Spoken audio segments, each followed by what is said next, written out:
I want to ask you all a question. I want to ask you, how do you fail? And I don't just mean, how do you fail? Like, how do you fail at something? I mean, how do you personally fail? Maybe in relation to your artwork. I guess that's what I'm talking about. My artwork. How do I fail at painting? And there's lots of different ways I have failed. And lots of ways that I think I'm a failure. There's also some ways I'm a success. And there's also some ways that paintings are successful. I'm going to sign this painting today, so in a way this has been a success. I'm also going to paint the edges, and that's another way that I know that it's been a success. But it's not been a total success, because when I envisaged painting it in the beginning, it was a different idea. It's not quite turned out how I planned. And in some sense, art's always like that for me. It's a journey and it's an experiment. And I set off with an idea or an inspiration, and I go into the unknown, into an unknown journey and experiment of like painting or creating. And you end up somewhere else to where you thought you would when you started. And sometimes you like where you get, and sometimes you don't. I'm not sure that's true for everybody though, so that's one of the reasons I'm asking. I feel like some people set off with an idea and they get there and they sort of manage that. Is that you? Let me know in the comments. I'm intrigued to that mindset and how that works. And I certainly think I see that when I look at other people's art. I can see that they've thought and executed, whereas mine is more of a mad mixture of everything, and sometimes things work and sometimes things don't. Let's sign it then. I may fail at this bit. Every point of painting has got an opportunity to sort of fail or succeed or take a new corner or avenue down on sort of the journey to get into the end point. And there's lots of little stages. Even after I've signed it, I've got to decide whether I'm going to varnish it or maybe put something like a resin on it. Could ultimately lead to failure yet again.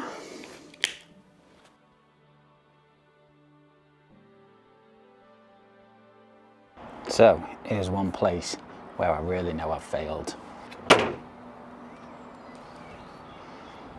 The dustbin. If it's made it in there, it's definitely a failure, but it has its bonuses. If it goes into the bin, I know I'm free to move on and I can kind of leave it behind and start fresh. So it might be failure, but it's not necessarily a bad thing. So here's the next place where it's definitely failed in some sense, the garage. So often when I get close to failure, I'll bring it in here and try and do things with it with power tools and sort of mutilate it somehow, I don't know, trying to get something out of it that isn't there, and then I'll just abandon it and leave it in here. This one, I sort of just hung up in the corner. Didn't think I'd want to sell it or anything like that, but on the other hand, didn't want to throw it in the bin either. So it just lives in here in the kind of painting limbo. And down here, there's another painting in limbo. This one's from early on, back in the day when I started painting again and I moved to the new house. It wasn't the very beginning of my painting journey, but it was like part 2, a sort of new beginning. And this one didn't take my fancy after I'd finished it either, so it lives in here in limbo, but can't quite bring myself to throw it away. I sort of attacked it in the middle here with a multi-tool, trying to like put a groove in it. I thought that might help it, but ultimately I kind of think it just made it a bit rubbish. So it stays in here, but it didn't get thrown away.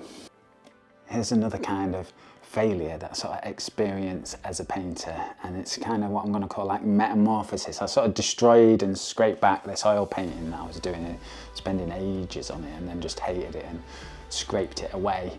But because I'd made it into a sort of built-in frame, I couldn't quite bring myself to throw it away, so I sort of save it and thought that maybe one day I could bring it back in some kind of new life, a new iteration. And this is kind of the next stage of that, where I'm sort of creating something a bit weird and ugly and I don't know really what's happening. And on this one I sort of pulled off up here the acrylic that I put on it and sort of ripped it back, and that's when I was in a sort of destruction phase and definitely felt failure. And then I've started rebuilding on top of it, and I still don't know if this has failed or not. It's something, isn't it? But I don't know quite what it is right now, and I think it needs to be, for me, a little bit prettier somehow. It needs to be aesthetic, I don't know. At the moment it's kind of just scary and weird, and even though that's a side of my painting personality, ultimately I want it to be something that's beautiful as well. Now, if I can get that out of this, then I think I've really achieved something. Maybe interesting as well, but what I don't necessarily want is just like pure horror and fear. I want to have something a bit more balanced in my artwork than that. I think it's very easy to lean into that side of my personality, but I want to reach the next level, I guess. So under the bed here is where more of my failure sort of lurks, and it's in one of my art boxes, and this has got like mounts and canvases and things like that. But it also has sort of studies and failed artworks. I'm not really a portrait artist, as you can see, but I keep trying and I keep failing. I don't throw them away, they go under here.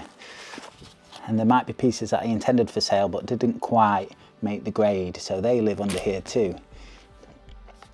There's quite a lot of them.